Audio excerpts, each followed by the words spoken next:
Hi guys. So Easter is almost here and we are in this amazing opportunity / difficult situation to be stuck inside and social distancing.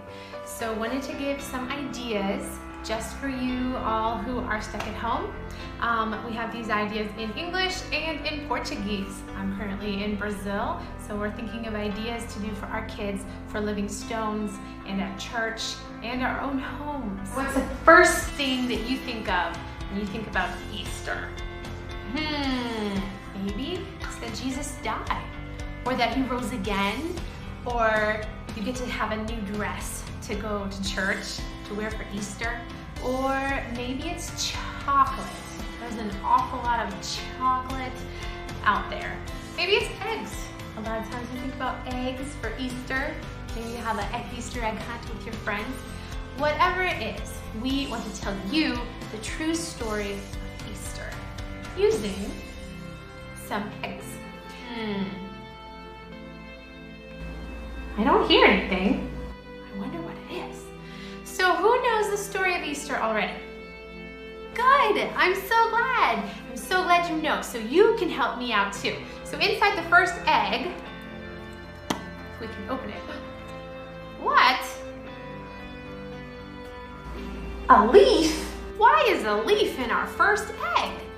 Well, we call it Palm Sunday. And on Palm Sunday, we celebrate it a week before Easter. And on Palm Sunday, we celebrate how people went in and they were so excited to see Jesus. They threw down their coats, they threw down their palm branches, they threw down anything they could for Jesus to walk on because they were saying how special and important Jesus was. Egg number 2. What do you think is inside? What is that? Well, it's a piece of bread. Think about it. What do you remember in the story of Easter that has bread? Well, the Last Supper was when Jesus and the disciples, they went up into an upper room and Jesus took the bread and he broke it. And he said, "This is my body that is broken for you." We celebrate this every time that we have communion. You know, when they drink the grape juice and they eat the bread. That's communion, and that's remembering this moment. Egg number 3. This one you can hear. I wonder what's inside. There you go. We got some coins. Some coins. Why would we have coins? Well, if you remember, in the Bible there's a really sad part about one of those 12 disciples, and he made some bad decisions. In Matthew chapter 26, verse 14 through 16, then one of the 12, the one called Judas Iscariot, went to the chief priests and asked, "What are you willing to give me if I hand him over to you?" He's talking about Jesus. So they counted out for him 30 silver coins. From then on, Judas waited and watched for an opportunity to hand him over. He betrayed Jesus. Egg number 4. Here we go. What's inside? That makes a weird sound. Well, this is my version of a little whip because I don't have a whip.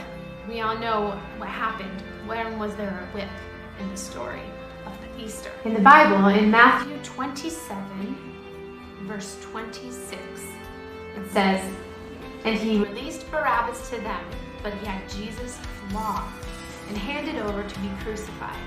I don't know if you know what the word flogged is, but it's not a good word. It's also whipped is another word where you would whip them over and over and over. And if you've seen the Passion of Christ, it's a really, really sad time. This is part of the story of Easter. Egg number 5. Getting pretty dark, guys. Getting pretty scary. Inside number 5, ow, oh, I put a needle. It's actually a thumbtack. It's sharp. What would something sharp be doing in the story of Easter? Well, do you like it? The girls made it for me. So we know that Jesus was a king. And one thing that they did is they made fun of Jesus by making him a crown. But it wasn't a nice crown like this. It was a crown of thorns. Egg number 6. So this is the part I think most of you know is coming. What do you think's in here? If you could think of one symbol for Easter, what would it be? The cross. Exactly. The cross, the most important part of the Easter story. Matthew 27, verse 32. And as they were going out, they met a man from Cyrene named Simon, and they forced him to carry the cross. So the cross started off at the place with Pilate, and they started off and then they made their way down to the place where Jesus would be crucified. Had it laying down, they nailed Jesus to the cross, and then they would raise it up, and Jesus was on there. It's pretty hard to even think about. Verse 42 says, "He saved others," they said, "but he can't save himself. He's King of Israel. Let him come down now from the cross, and we will believe in him." There were people there at the cross making fun of him as he was up there. They said, "Oh, if he's God, he'll just come right down, right? And then we'll all believe in him and it will be okay." But that's not how the story goes. Number 7. Ooh.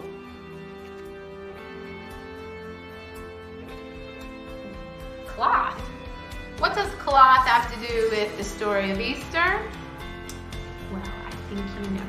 In Matthew chapter 27, verse 59, it says, "Joseph took the body," that's a rich guy named Joseph, "wrapped it in a clean linen cloth." So this was, they took Jesus down from the cross, and they wrapped him, sort of like a mummy. They wrapped him all up in clean linen. They cleaned up his body. Egg number 8. Oh, it's heavy. What's in number 8? Who can guess? Yep, it's a rock.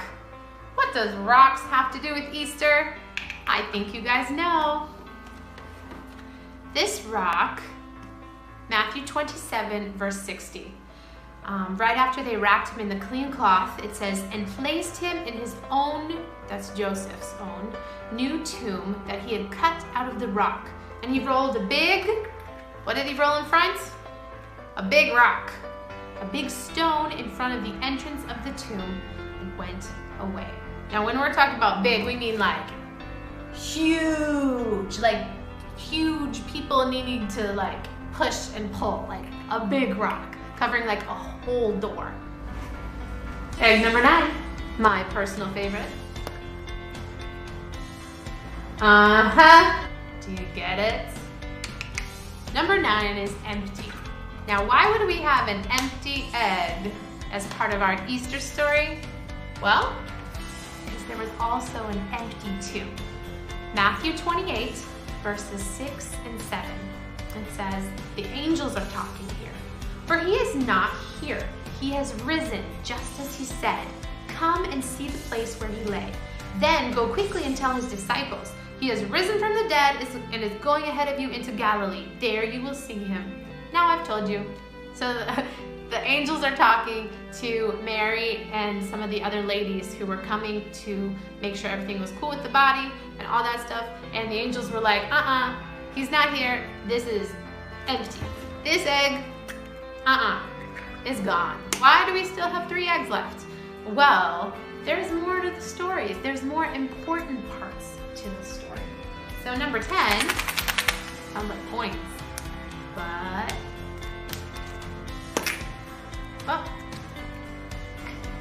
3 nails. Now, how were 3 nails part of the Easter story?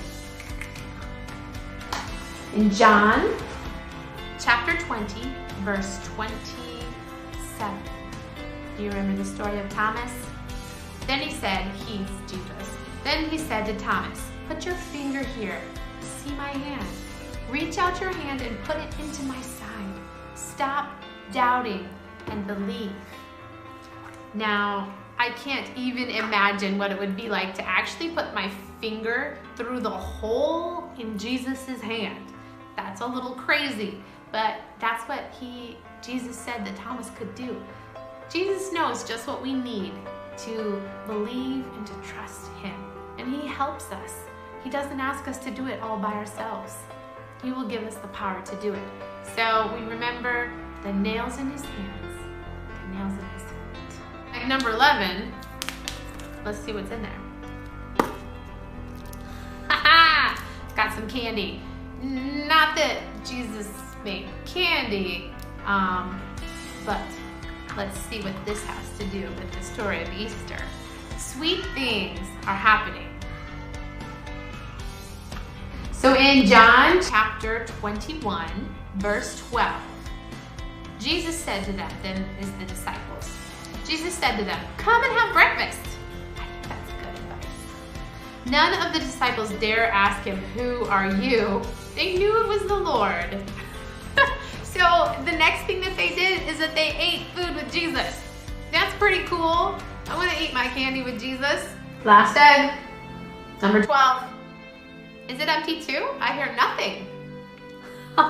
Let's see. Oh, got some cotton here. Fluffy, soft. Do you know how the story of Easter ends? What happens with Jesus? He eats breakfast. Then it says in Acts chapter 1, verse 11, men of Galilee. This is angels talking again. There's a lot of angels in this story too. Men of Galilee, they said, why do you stand here looking into the sky? This same Jesus who has been taken from you into heaven will come back in the same way you have seen him go into heaven.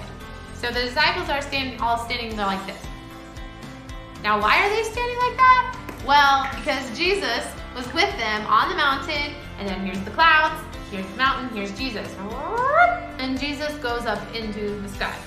And the people are like looking, and then angels come and say, hey, quit staring at the clouds. Clouds are nice, clouds are fluffy. Your Jesus isn't coming back right now, but one day he will come back. And that is what we have to look forward to. These is 12 eggs.